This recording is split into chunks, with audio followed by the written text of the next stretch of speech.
విద్యార్థుల సమస్యలను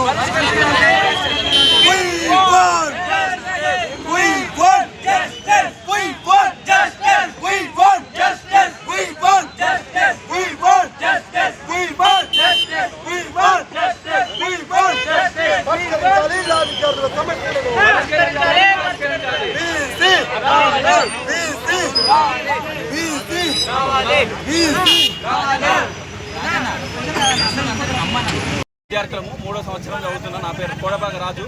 ఇక్కడ గత వారం రోజుల నుంచి కర్రీ సరిగా ఉండట్లేదు, రైస్ సరిగా ఉండట్లేదు, ఉప్పు ఎక్కువ అవుతుంది. At the same time hygienic అసలు ఉండట్లేదు.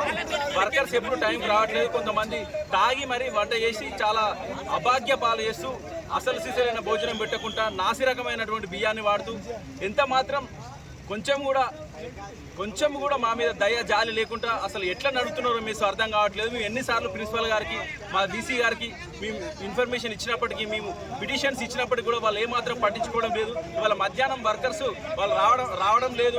ఎందుకంటే వాళ్ళు వండే స్థితిలో లేరు, వాళ్ళు ఆబ్సెంట్ అయ్యే పరిస్థితి ఏర్పడింది. కాబట్టి మేము అందరం విద్యార్థులం Osmania university of law college 3వ సంవత్సరం 5వ సంవత్సరం విద్యార్థులు అందరం రోడ్డు మీదకి వచ్చినాం. ఈరోజు మాకు న్యాయం జరగాలని, correct right to food and education, right to food and health అనేది ఒక ఫండమెంటల్ రైట్. కాబట్టి దానికోసం మేము పోరాడుతున్నాం. దయచేసి ప్రతి ఒక్కరు మాకు సహకరించాలని, మా సమస్యలు మీ వెంటనే వీసీ గారికి, vice chancellor of Osmania university, అదేవిధంగా Osmania university law college principal గారికి మేము మన్నవిస్తున్నాం. దయచేసి మా ప్రాబ్లం సాల్వ్ చేయండి.